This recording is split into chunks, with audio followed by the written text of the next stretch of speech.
Because of the obvious threat to untold numbers of citizens, and because of the crisis which is even now developing, this radio station will remain on the air day and night. Officials and newsmen at first discounted those eyewitness descriptions as being beyond belief. However, the reports persisted. Listen to them. Children of the night. What music they make.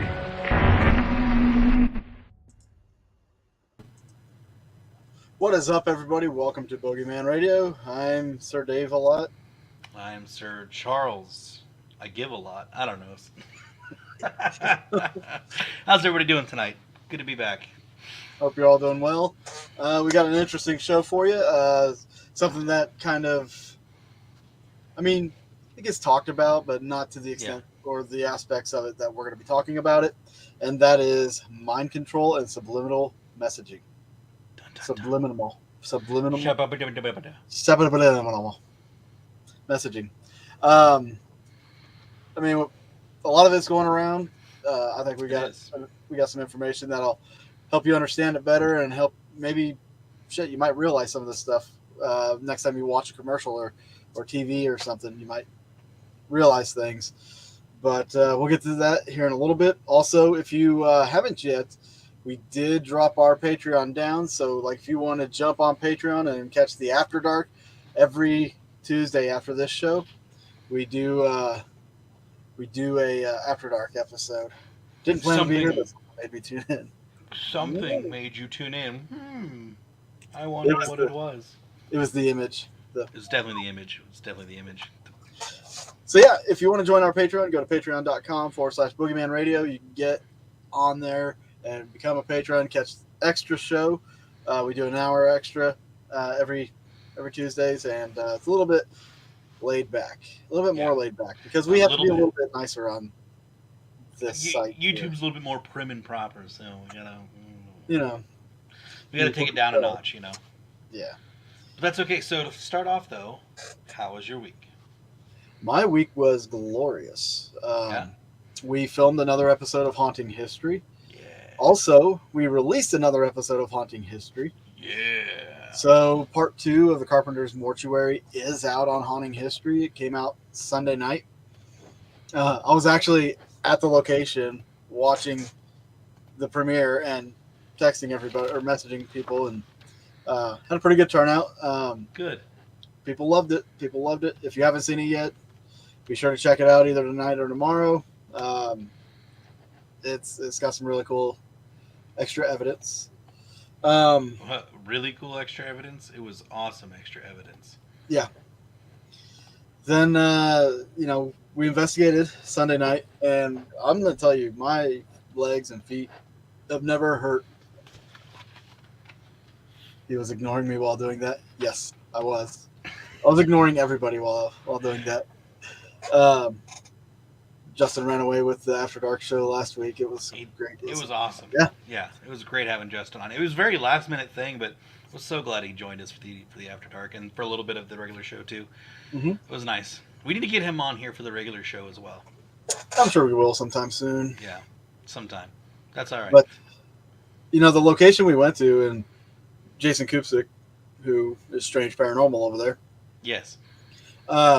He can attest that place was freaking massive. Dude, it looked awesome. It looked really cool. We didn't even cover it. Half of the place. I'll show you guys pictures of it. Well, I saw Jason post a picture of the padded room, and I was just like, oh my god. That'd be amazing to be locked in there. I got up there early while there was still daylight, but I never made my way back up there. I don't think I investigated higher than maybe the 3rd or 4th floor. Do you think they'd let you take a full weekend? If you wanted to do a full weekend there, do you think they'd let you do it? Yeah. Dude, that would be that's an ultimate paranormal investigation weekend right there. Let me show you guys what we were working with Sunday. And there was just 4 of us. 4 of us. Who's the 4th? It was John, Jason, and you, and who? Matthew Lampy. Oh, okay. Cool. So this entire complex is what we had. Beautiful. Entire thing. So this is a still from the drone. That makes Belvoir look so small. Yeah, dude. Wow. I was blown away just by how much we were able to have access to. Yeah. So every wing of this major building, even that newer part to the right, we had access to all that. And then if you look towards the back and to the left, you see a house way back in the trees there. Yeah. And a couple other buildings there. We had access to that as well. There was another building directly behind this one that we had access to as well by the water tower. And the building off to the right, I don't think we had access to it. I didn't ask. We never got to investigate those other buildings. Jason and I, we put Matthew in one of the buildings by himself, but while we were putting him in there, we were hearing stuff in the building. I don't know if it's captured yet. We still got to review everything, but we were hearing some stuff, but we didn't get to investigate it.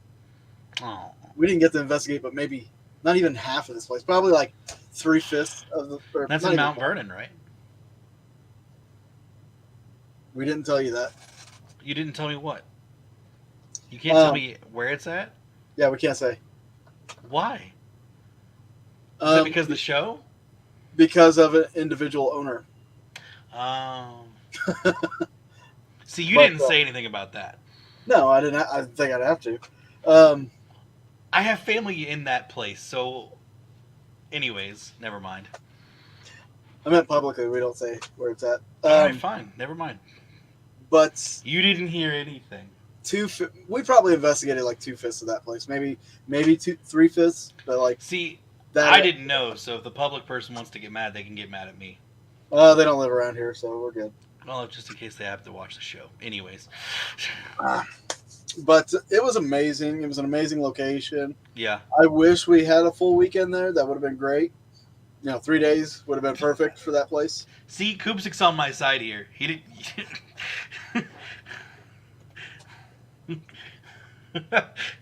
How was I supposed to know? Anyways. Anyway. Yeah, 3 nights there would have been like absolutely perfect. Yeah. I mean, that would have gave us enough time to cover it all, and we didn't run any equipment around the whole place, like DVR systems or nothing like that. We just kind of wandered around, and if we felt like stopping, we stopped, and then we split up a couple times, and nice. That was that. But damn, I want to go back in there. Probably do that soon before it gets too damn hot. Yeah. Sure, there's really no working air there, so. Yeah, no, there isn't. Just opening windows and whatnot. Yeah. But it was. Now, can you say that? Well, I guess we'll find out the history and stuff later. Never mind. The history, yeah, you'll find that out. I can talk about the history. I mean, that's not a. How old is the place? Let's start with that.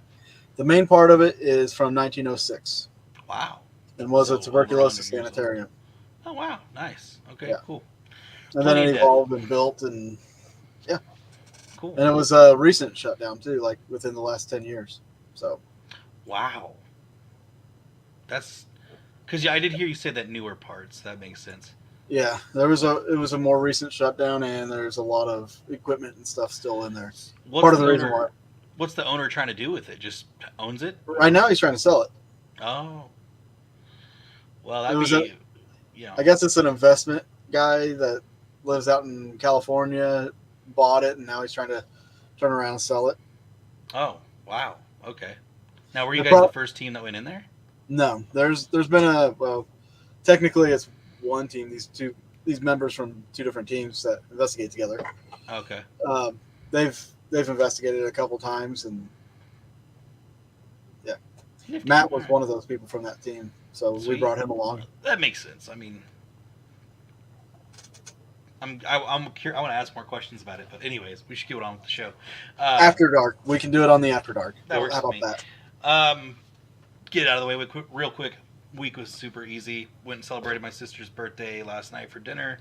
Nothing too exciting with work. Trying to still debate on buying a new camera. You know how that's going. You still haven't bought that camera? No, I haven't bought it yet. You didn't pull the trigger, getting there. I'm waiting on the next couple paychecks to see what it's like. Okay. I know Comic-Con's literally in like 2 weeks. Week. Well, yeah, that's right. It is technically 2 weeks. So yeah, it's kind of like, it's debatable, but I'm still very excited. I really think I'm going to get it because from what I was looking at, if I buy it directly from the website with the attachments that I want, it will be more expensive than if I buy from Amazon. Buy like a few things from Amazon and then buy a few things from the website, because the one thing I think I want to get from the website is a battery and the mic, because the mic is not available on the website. So the microphone is not available on Amazon for some reason. Oh, okay. But this is really stupid, and I didn't know this was a thing. If you want to buy the battery, you have to buy the battery by itself or with the camera. You can't buy the battery and the microphone at the same time.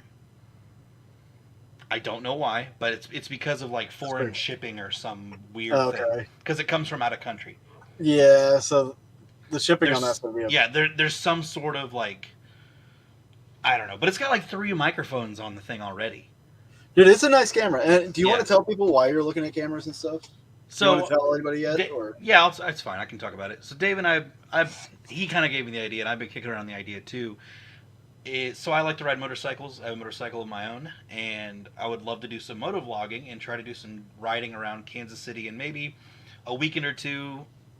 Stretching it out further. Yeah, stretching it out further. Maybe go to farther places and just share my adventures with everybody. I know people do motovlogging already on YouTube, but I don't know if what I'm trying to think of to do, not a lot of people do. So I'm going to try that, give it a shot, and then maybe if I do some paranormal stuff too, which will most likely happen, I'll put that on the video or on the channel as well. So it'll be like motovlogging and paranormal as well, besides Boogeyman Radio. Yeah. It's going to be fun. Which I think it's going to be awesome. Oh yeah, and then if I get the camera before Comic-Con, I'm going to try to put up some videos of Comic-Con on the channel. So we are going to try to vlog a little bit at Comic-Con. So you guys will get to see a little bit of that, hopefully. Hopefully we don't get stupid and film ourselves drinking and being dumb. Well, that can make things a little interesting. A little interesting. Maybe we should get drunk at Comic-Con. I'm down. Get an Uber back. There's plenty of bars, like not too far. Just saying. And I have maybe one friend that might join us. I know another friend of ours probably won't, or another friend of mine won't. But one of my roommates, he might join us for drinking and such. But yeah, it'll be fun. I'm excited. It's been 3 years since I've been to a con, so I'm like ready to get my fix. Yeah. All right. Anyways, I guess we should just jump into our topic for tonight. Let's get into mind control, shall we? I feel like they're burning my mind with like, hurry up and get into it already. Well, Cassie especially. I just shouted, mind control, hell yes! So yes, I'm sure she's ready to hear about mind control. Okay. And I hope you had a good time, Cassie, with what you did. I know you went out of town last week, right? Went to California, I think. San Jose. I hope you had a great time, and I'm glad you made it back safe. I'm just a little mad you didn't get into the Winchester house. Yeah, but that's okay. We get it. I hope you vlogged, though. I'm sure she put up plenty of TikToks. Maybe. My monitor just switched real quick. Oops. Yeah, it's back. Right. Yeah, I hope she does. I hope she did a vlog. Huh? Where do we want to start? Do we want to start with MK Ultra? Do we want to start with Disney? Do we want to? Let's get the MK Ultra out of the way real quick. Just because everybody knows about MK Ultra by this point. Not everybody, but they don't know the nitty gritty. Maybe. Let's just kind of get some of those details out there, and we'll just got to move on from it. All right, first I'll start off with MK Ultra. Is drug control. Yes, just very interesting, weird stuff. All right, so what? Out of my handy dandy book here, one of the most bizarre and disturbing conspiracies of all time was the Project MK Ultra of all time. This was the secret name for a series of CIA experiments that took place from the 1950s to the 1970s, which were good God, I'm already starting, which were designed to explore the possibilities of mind control through the use of drugs such as LSD and mescaline. I hope I pronounced that right. In these experiments, subjects were given mind-altering drugs, often without their prior knowledge, and their subsequent behavior was then studied. In several cases, the experiments resulted in the death of one or another of the participants, and there were many instances of severe, permanently damaging mental illnesses. I mean, if you're giving people a bunch of drugs, LSD, that's going to fry your brain. Eventually, yeah. I mean, you've seen burnouts. I mean, that's... Yeah. I can only imagine what they do. That's probably like a lot of these homeless people are probably victims of that. And once they got burned out, they're like, well, we'll just push them on the street, let them go die. Because they're going to think they're insane anyways. So. Yeah. Who's gonna However, believe a these, homeless guy? exactly. No, it wouldn't. However, the CIA continued to conduct the trials until the project was finally exposed. Ultimately, very little useful information about mind control resulted from the MK Ultra, and it seems the sadism, rather than serious scientific inquiry, was the driving force behind some experiments that we know of. Right? Can you imagine, like, if these scientists were actually just getting high and watching these other guys get high, and they're just fucking using them for their own entertainment? Like, we gave them LSD, we're just smoking pot. I mean, this Right, like we were given like hundreds of thousands of dollars to do these experiments, but it's only costing us like 10 grand, and we get to keep everything else. Yeah, like who knows? But check out this guy. This guy thinks he's a monkey and is hilarious. well, I mean, just think about it this way. Of course, the CIA, they're going to come out and be like, "Yeah, our projects were not successful. Oh man, so bad. Money well spent. Whoa." It's all about the high. Yeah, like they're not going to say, "Oh yeah, our projects were very successful, and we were able to do this, this, and this, and this, and this." You know, we really learned a lot. Yeah, exactly. All right, so truth drugs. MK Ultra was set up by Alan Dulles. I'm gonna roll with that. Head of the placebo is called O'Doul's. O'Doul's. I mean, she's got a point. You know, and that begs the question too. All these people that die from drug overdoses, yet there's plenty of rockers out there that should have died from drug overdoses that never did. You think Sounds maybe like they people were getting whacked. You think maybe they were like slowly building up their tolerance? The rock stars, it's kind of slowly building, because they didn't at first. You know, musicians don't have a whole lot of money, or they need all, if not owing people, so they're not getting like major amounts of drugs and alcohol. So like once they start building their fortune, gradually they build up to a lot more. Well, drugs, I mean, look at the Beatles when they changed, right? They're just like on a whole different wavelength in the 70s. Like, I guess 60s and 70s. But, yeah, I mean, could be. Never know. Right. So, Allen was the head of the CIA in 1953 in order to look into the use of mind control techniques. The project was led by Dr. Sidney Gottlieb, and early research was directed towards trying to find a truth drug for use in the interrogation of Russian spies. The project was wide-reaching with over 100 research programs, many of which were secret, and experiments were conducted on Army and other personnel without their knowledge. Still trust our government? Well, what? I was gonna say, whenever you're ready for me to cue it, you let me know. Oh yeah, no. Find a good spot for me to do this. We'll do that probably after the article or after this article. Okay. In the initial phase of the project, the effect of the radiation on the human mind was the main focus of the research. But as time went on, interest began to center on the effect of psychotropic drugs, particularly LSD. As the programs proliferated, subjects began to be recruited from the outside the Army and the CIA. Patients with mental illnesses, many of them with minor disorders such as mild depression and anxiety, prostitutes, and other types of individuals, were often used as guinea pigs. An undeniable element of torture crept into the experiments as Gottlieb began to tie his victims up in straitjackets after administering the drugs. After they were locked in rooms where they could see or hear nothing, or loops were played to them in an attempt to drive them mad. Gottlieb also ordered his subjects to be given enormous amounts of LSD in one experiment. Volunteers were given drugs for the period of over 2 months, causing many of them to suffer permanent mental damage. Can you imagine being a prostitute? Somebody rolls up on you, is like, "Hey, want to make a quick $100? Get in the car. Let's take some drugs. Let's get in the car. Exactly. We're gonna do some LSD with this. We're gonna go find some crazy stuff." Acid. All right, so Operation Midnight Climax. Ooh, I like where this is going. Me too. As time went on, the MK Ultra research programs became ever more bizarre and unpleasant, but they yielded very little in the way of scientific results. Of course, they're going to say that. I look pale. I'm sorry. I got to do this. You are pale. One of the most infamous of the experiments was Operation Midnight Climax, in which Dr. George Hunter White recruited prostitutes from San Francisco. The prostitutes were asked to administer LSD to their clients without the client's knowledge. The LSD was put into the victims' drinks, and CIA operatives monitored their behavior through two-way mirrors. No specific benefits at all occurred from this experiment. The operatives were not trained scientists, and one can only assume that it was set up as a means to satisfy the prurient interests of those who devised it. What? How do you feel about timeshares? Come on in. Have a seat. How do you feel about this? Here, have a drink on us. Try this. Yeah. Did it myself. Right. I mean, it'd be easy to acquire prostitutes. Be like, hey, you wanna make $50? I've heard. Well, I mean, if they work for money, you could just be like, hey, there's no sex involved. All we got to do is sit you in a room and give you some free refreshments, and that's it. That's it. You don't have to touch anybody. Perfect. I feel like that'd be a prostitute's dream.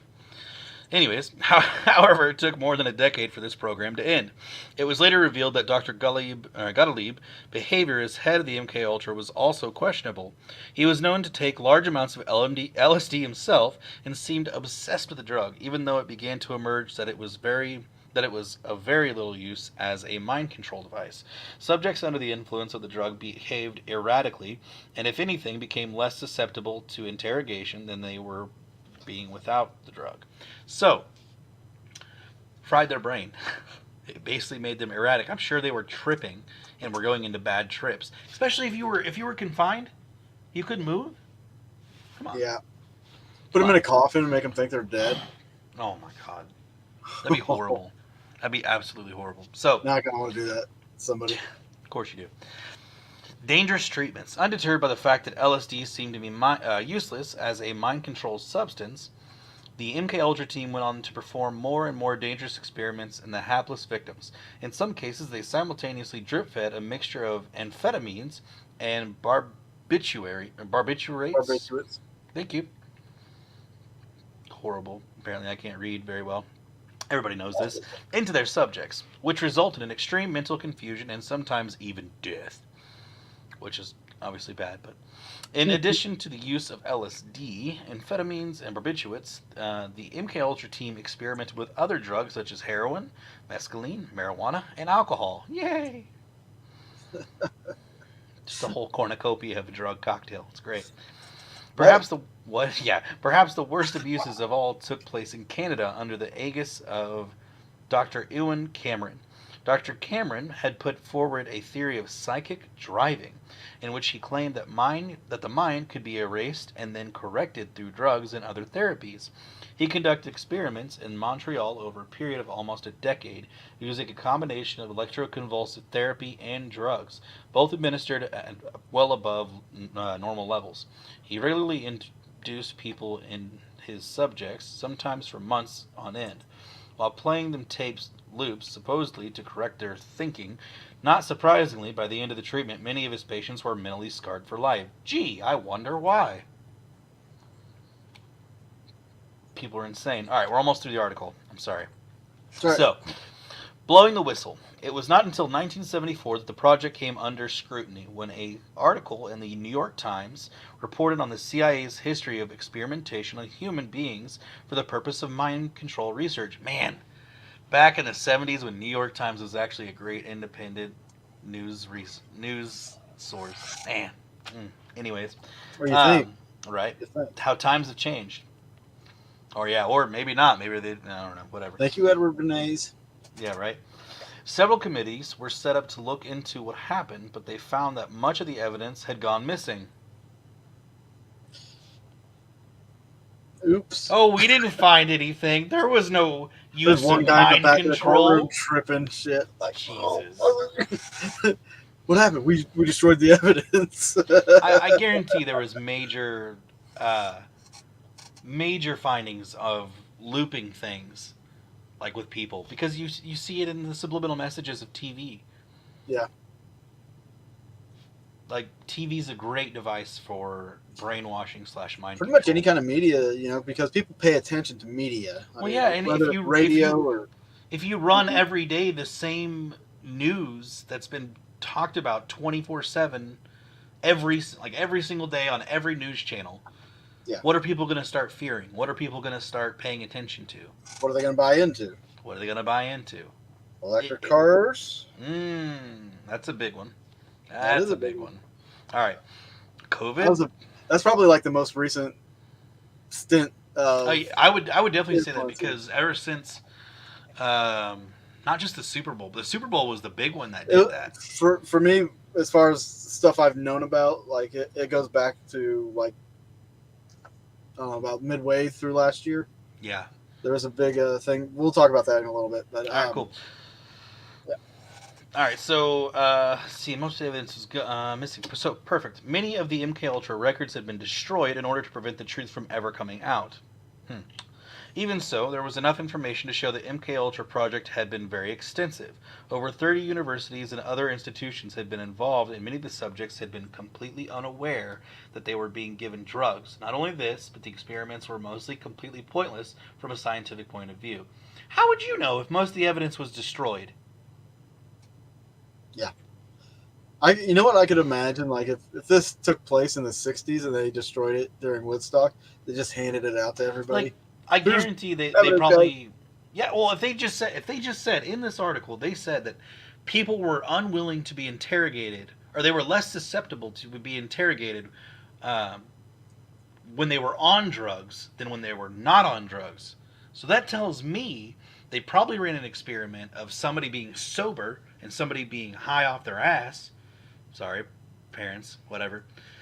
And so the sober person was more likely to talk if they kept getting looped at the same thing over and over and over and over and over and over and over again. Mm-hmm. Than the high Or they would person. probably just repeat the same thing over and over again. So they probably figured out that drugs was not the most effective way for mind control, and someone sober who is not being affected by drugs is more affected by mind control. Mm-hmm. And that's probably why they destroyed the evidence. Think about it. Because at that point, then they just completely ruined the lives of how many people, you know? Boom. I think we just cracked the code right there, man. I think that's it. Boom. Case closed. Bye, guys. No, I'm just kidding. All right. So, obviously, the subjects didn't know. So it was also revealed that many Army scientists, like Frank Olson, that an Army scientist, not many. God, I was putting two words together. Frank Olson had been given LSD without his knowledge as a part of an experiment, and had later thrown himself out the window and died.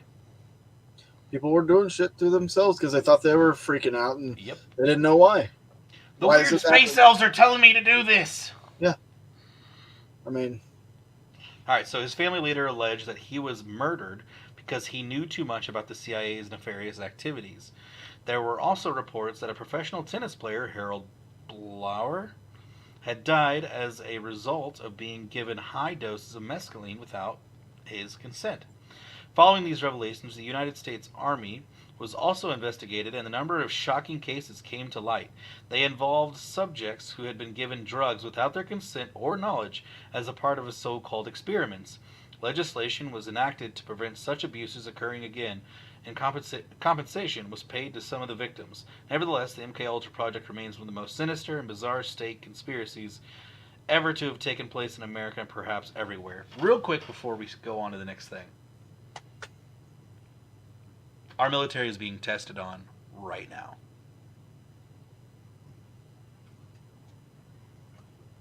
is that a surprise to you? No, not at all, because it's happened multiple times throughout history. Yeah. Like the Philadelphia People are stuff. willingly giving their bodies to the country, to the government, and the government can do anything they want with them. Yep. Like I said, look at the Philadelphia experiment. That's a pretty good example right there. Yeah, true. And then it's perfect. All right, so I found a video, and I think this video is a lady she is a survivor of mind control, and she, I think she was a part of I think it was Dr. George something or other. I can't remember his name exactly, and I can't find it right here, but not the guy from Canada, but the one in the United States.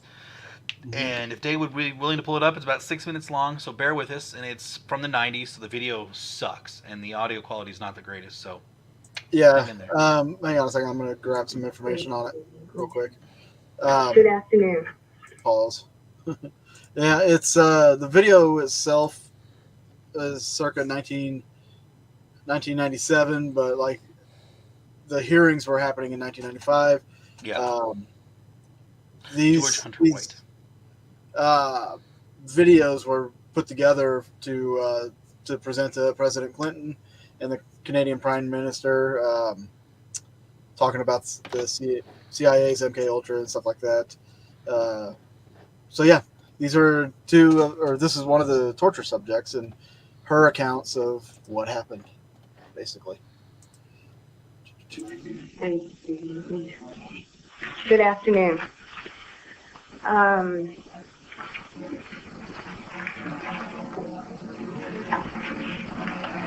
I'm Christy Nicola, born July of 1962, rendering me 32 years of age. I was a subject in radiation as well as mind control and drug experiments performed by a man I knew as Dr. Green. My parents were divorced around 1966, and Donald Richard Ebner, my natural father, was involved with Dr. Green in the experiments. I was a subject from 1966 to 1976.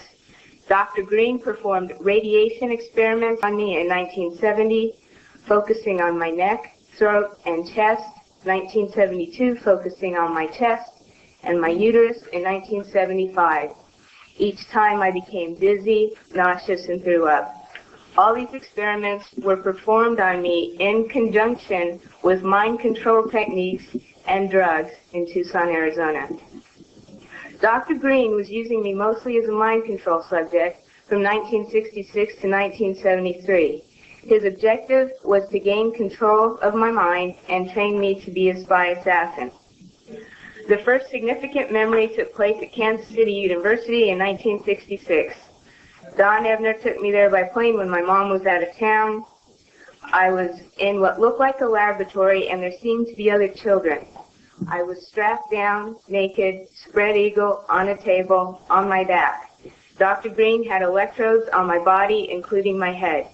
He used what looked like an overhead projector and repeatedly said he was burning different images into my brain while a red light flashed aimed at my forehead. In between each sequence, he used electric shock on my body and told me to go deeper and deeper, while repeating each image would go deeper into my brain, and I would do whatever he told me to do. I felt drugged because he had given me a shot before he started the procedure. When it was over, he gave me another shot. The next thing I remember, I was with my grandparents again in Tucson, Arizona.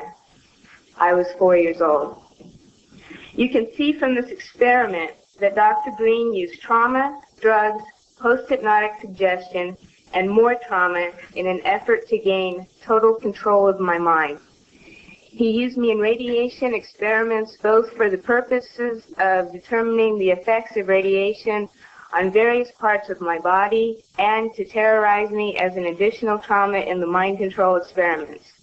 The rest of the experiments took place in Tucson, Arizona, out in the desert. I was taught how to pick locks, be secretive, use my photographic memory, and a technique to withhold information by repeating numbers to myself. Dr. Green moved on to wanting me to kill dolls that looked like real children. I stabbed a doll with a spear once after being severely traumatized, but the next time I refused. He used many pain induction techniques, but as I got older, I resisted more and more. He often tied me down in a cage, which was near his office. Between 1972 and 1976, he and his assistants were sometimes careless and left the cage unlocked. Whenever physically possible, I snuck into his office and found files with reports and memos addressed to CIA and military personnel. Included in these files were project, subproject, subject, and experiment names with some code numbers for radiation and mind control experiments, which I have submitted in your written documentation. I was caught twice, and Dr. Green ruthlessly used electric shock, drugs, spun me on a table, put shots in my stomach and my back, dislocated my joints, and hypnotic techniques to make me feel crazy and suicidal. Because of my rebellion and growing lack of cooperation, They gave up on me as a spy assassin. Consequently, the last 2 years, 1974 to 1976, Dr. Green used various mind control techniques to reverse the spy assassin messages to self-destruct and death messages. His purpose?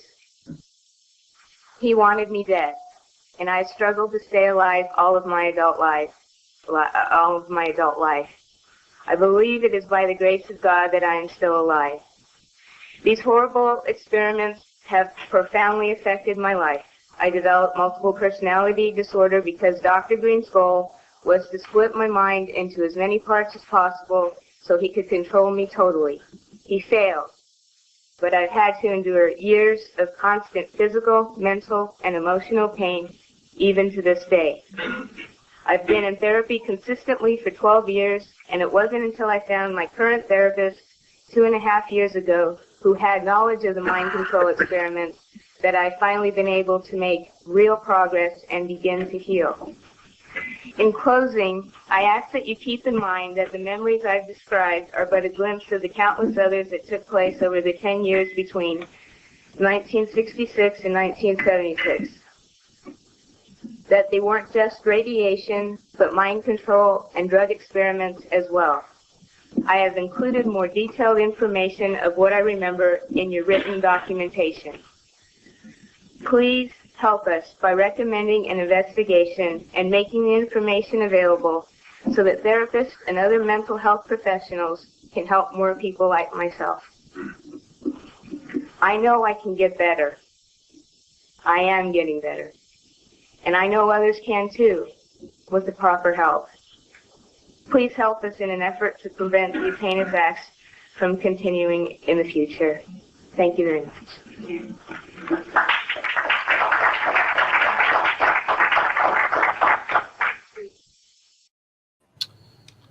Wow. So that's how Jason Bourne was created. Exactly. But no, I mean, same premise. I mean, Yeah. creating super soldiers and Yeah. with mind control.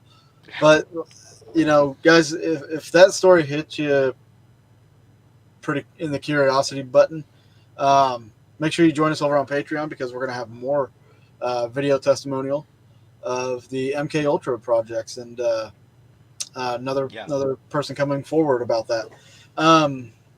But you know, mind control hasn't always been about drugs. I think MK Ultra and the drugs, I mean, it wasn't necessarily a new thing because drugs were experimented with for God knows how long. But as far as mind control, like if you're influencing people to do certain things for you, that is relatively new. Yes. Now, where it kind of deviates from that is when you get into the psychological mind control. And I think that's probably the easiest way to do mind control. There's a lot of subliminal things you can do via messaging, imaging, just even body language. You can do certain things. You know, if we do a follow-up on this, then I just remembered this guy. There's a guy, he's a magician, but he's also, he can basically get people to do what he wants to by subliminally messaging or, you know, giving them signs to do things without them even realizing, and then they do it. But he makes these videos where he does it in public to people, and it's actually pretty cool. I'll see if I can find some. Maybe we can cover some more. That'd be next neat week. to see. I would really like to see that too.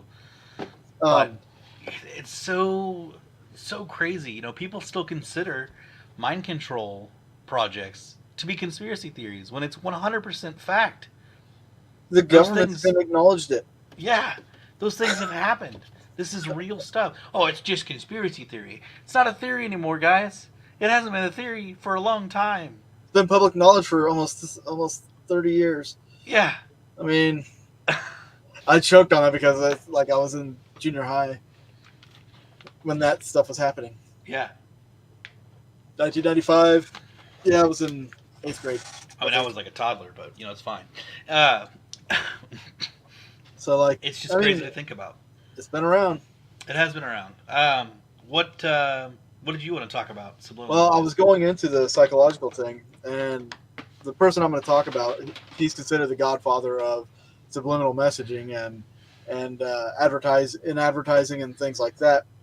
But also, even before him, was we're just going to touch on this real quick. Rasputin was probably one of the best.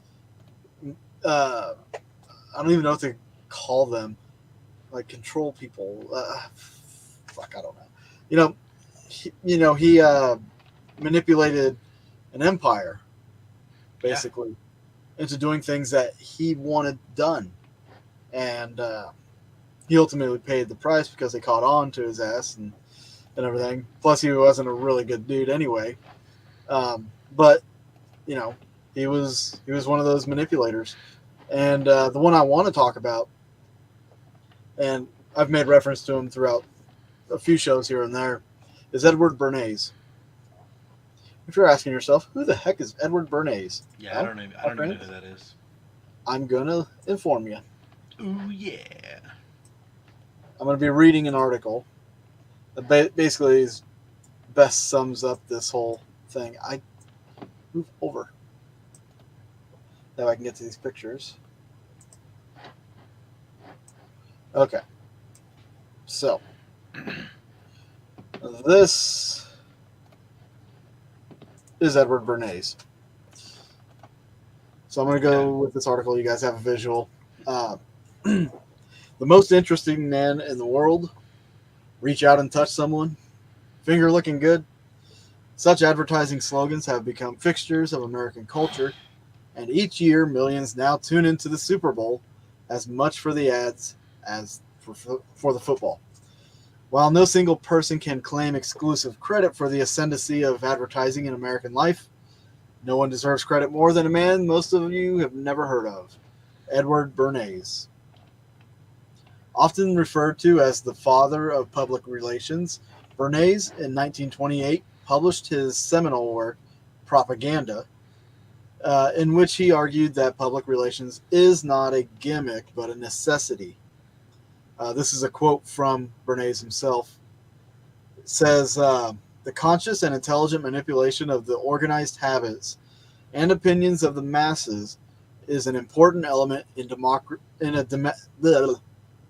a democratic society. Those who manipulate this unseen mechanism of society constitute an invisible government, which is the true ruling power of our country. We are governed, our minds are molded, our tastes formed, and our ideas suggested largely by men we have never heard of. It is they who pull the wires that control the public mind. And this is 1928 that this guy is saying this. 1928. Let that soak in. TV was not a thing. Radio advertising and newspaper articles and advertising was all you had. This guy was ahead of it. Take a good long look at him. He could be your Uncle Rico. So Bernays came by his beliefs honestly. He was born in Austria in 1891, the year Sigmund Freud published one of his earlier papers. Bernays was also Freud's nephew twice over.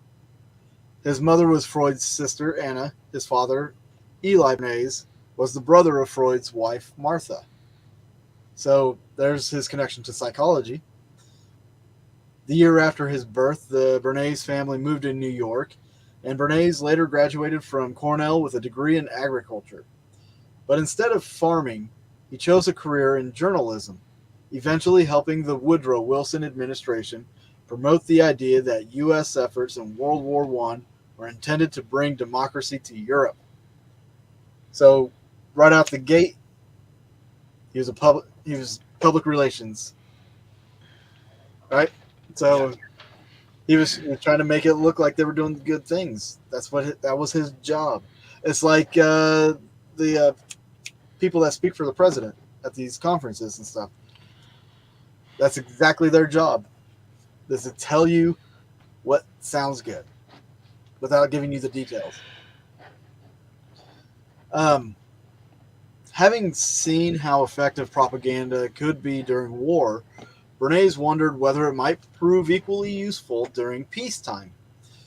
Yet propaganda had acquired a somewhat pejorative, pejorative connotation, which would be further magnified during World War II. So Bernays promoted the term public relations.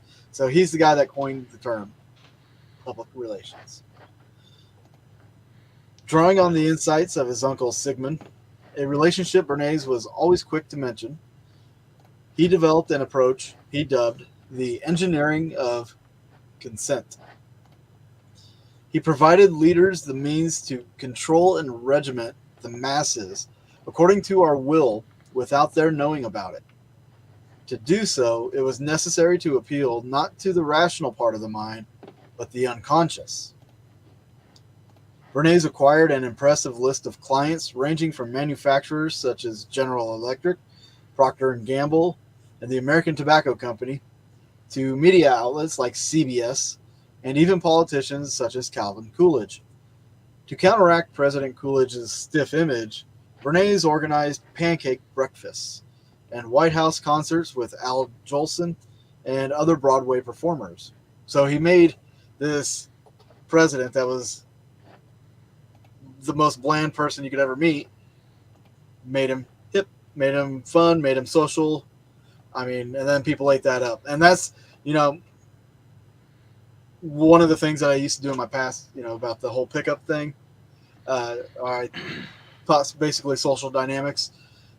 A lot of this is the same methodology. You want to make yourself interesting to draw a crowd, to draw attention, to get attraction. You make yourself interesting. That's what he was doing. So, with Bernays' help, Coolidge won the 1924 election. Bernays' publicity campaigns were the stuff of legend. To overcome sales resistance to cigarette smoking among women, Bernays staged a demonstration at the 1929 Easter Parade, having fashionable young women flaunt their torches of freedom, their cigarettes. So he had young women smoking cigarettes at a Easter Parade demonstration, which would garner news attention.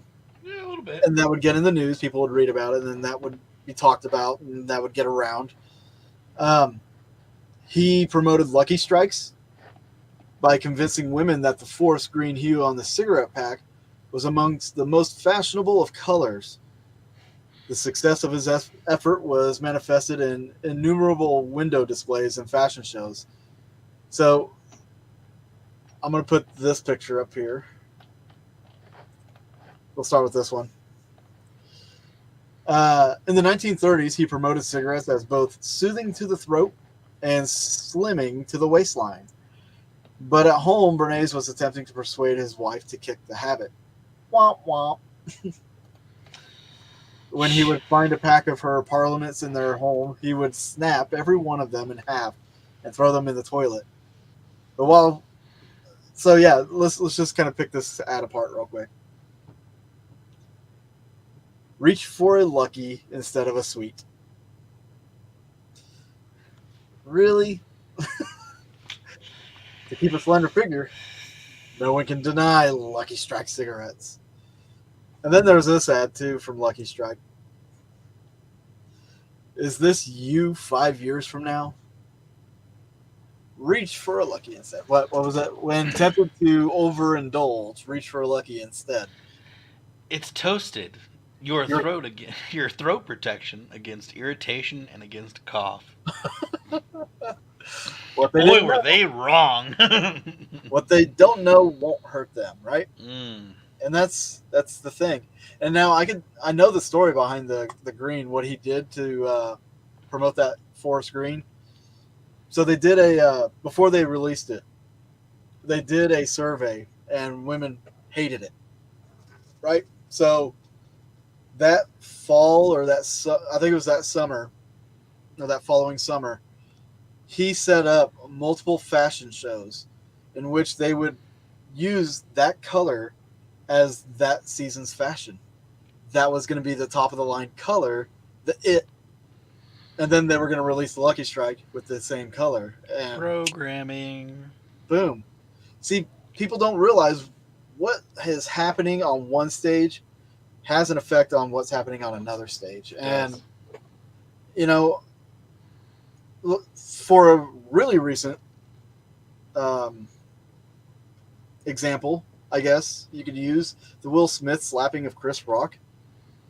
You know, what's happened there was a manifestation of something that's happened elsewhere. Like the shit that was going on at home manifested into what happened there. But all we talk about is the Oscars. We don't talk about that shit that's happened in the home. So it's like a magic trick. Look over here while I do something over here. Yeah, I was going to say, don't pay attention to the man behind the curtain. Look over here instead. So, so Bernays used the same kind of techniques on children too. To convince kids that bathing could be fun, he sponsored soap sculpture competitions and floating contests. These were designed to prove that ivory bars were more buoyant than competing product. Bernays also used fear to sell products. For Dixie Cups, Bernays launched a campaign to scare people into thinking that only disposable cups were sanitary. Can you imagine how that campaign was? So as a part of this campaign, he founded the Committee for the Study of and Promotion of the Sanitary Dispensing of Food and Drink. So a lot of companies get made around a campaign. I mean, they just said like he started this committee for the study and promotion of sanitary dispensing of food and drink, but it was part of his campaign to get people to buy something. Yeah. It's gas, electric cars, yellow. Cause and effect, my friend. Cause and effect. Even though Bernays saw the power of propaganda during war and used it to sell products during peacetime, he couldn't have imagined that his writings on public relations would become a tool of the Third Reich. Ooh. In the 1920s, Joseph Goebbels became an avid admirer of Bernays and his writings, despite the fact that Bernays was a Jew. When Goebbels became the Minister of Propaganda for the Third Reich, he sought to exploit Bernays' ideas to the fullest extent possible. For example, he created the Führer cult around Adolf Hitler.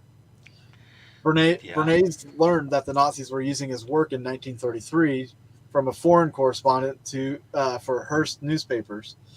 He later recounted in his 1965 autobiography. He said, "They were using my books as the basis for a destructive campaign against the Jews of Germany. This shocked me, but I knew any human activity can be used for social purposes or misused for antisocial ones." So he knew the goods and bads. What Bernays' writings furnish is not a principle or tradition by which to evaluate the appropriateness of propaganda, but simply a means for shaping public opinion for any purpose whatsoever, whether beneficial to human beings or not.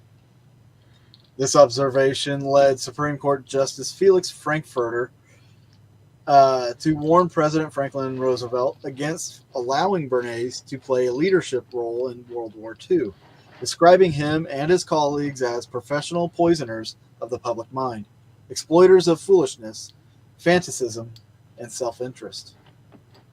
Today we might call what Bernays pioneered a form of branding, but at its core, it represents a little more than a particularly brazen set of techniques to manipulate people to get them to do your bidding. I'm going to put up another ad. We'll kind of talk about it real quick. This one, y'all have seen this ad, the We Can Do It. Started around like the women's rights movements and stuff. Like, this is another one of his ads to help promote it, to get women out into the workplace and make them more independent. I can do this. I can put forth as much effort. Let's go do this. And fun fact for a lot of you, women at the time, they didn't want equal rights. You know why? Because equal rights meant that women could get drafted. Yeah. And that wasn't a good thing. and they didn't want to get drafted into the war. Yeah. I mean, makes Funny sense why you facts. wouldn't or can't be drafted into the war. But yeah, it's crazy. So I mean, it's an underlying purpose. In large part, it's to make money, right? It By is. convincing people that they want Well, something. they had to force people to go out and work too. So they were like, "Well, women can work. Let's get them to get up and go and work and get them out of the house." Yeah. And that was how the country like bounced back. Well, you think about it, World War II, they didn't want equal rights, so they wouldn't get drafted. So let's get them out into the workforce because all these men are leaving home. Yeah. So there's going to be a shortage of workers. Exactly. Get them out in the work. It's a double-edged sword, you know. It is. But I mean, it's still like, obviously, it helped begin one of the biggest movements of women's rights, obviously. But yeah, it was a, I guess it was a double whammy. It helped the country get back up on its feet while the men were at war, and then it helped establish women like, hey, we can actually do this. We can sustain our own lives. You know, we can do these things that guys were doing. Honestly, in a funny, weird way, twisted way, women were manipulated into being independent by a man. Oh, you know, when you put it that way, Dave, I bet it would make some feminists' heads really spin. No shit, wouldn't it? Man, to be clear, I support feminism, but not the feminism today. Feminism today is way off the rate. Like the I hate men feminism. That's the dumbest thing ever. Anyways, yeah, it's crazy. That's I'm all for the equal rights and everything. I mean, Same. if you can do the job, do the job. Yeah, why not? But yeah, when the But let me have the pickle jar. Dang it! When the argument comes up about it, facts are facts, guys. That's how it happened. They were tricked into. I wouldn't say they were tricked. They were manipulated. They were kind of talked into it. Yeah. They were like, hey, go work for us, please. I mean, while your men are fighting in the war, why don't you help fight for your men at home? Yeah, a lot of women started working factories and stuff like that. You know, because they had to pump out machines, ammo, weaponry. Like it's just how it was. There was a big boom of manufacturing during the war, so. That's why there's no copper in pennies from the 1940s. Yeah, because they took the pennies. They took the copper from the pennies. The copper. So crazy. Interesting stuff, yeah, guys. Fun history lessons. We got more mind control stuff coming up on the After Dark on our Patreon page. We've got some pretty funny and interesting and disgusting things that you might see in media that you probably didn't realize was even there. And real quick, too, because we know Disney's a hot take right now. Disney's in the news a lot right now. Oh, yeah. For some of you, if you didn't know this, Disney's been doing some crazy subliminal messages. And could it be a type of mind control or a type of suggestion, power of suggestion to kids and people growing up? Maybe. We'll touch on that. Good choice of words? No? That's not a good choice of words, but... Let's not touch on that, but let's we'll discuss it. Yes, we shall talk about on it. The next show, our After Dark, which will be on at 9:15 on our Patreon page. So, guys, you have plenty of time to jump on over to patreon.com/Boogeyman Radio and sign up, get access to the After Dark. We did lower the price, so it's cool. It's very affordable, and all the funds help us out with this show and for us to do more, like bringing the vlogs and stuff like that. Yeah, absolutely. Thank you guys so much for showing up. We will see you in the After Dark. Ooh, I like that sign off. I wish I had like some subliminal thing we could do, like just like put it right in the After Dark. Yeah.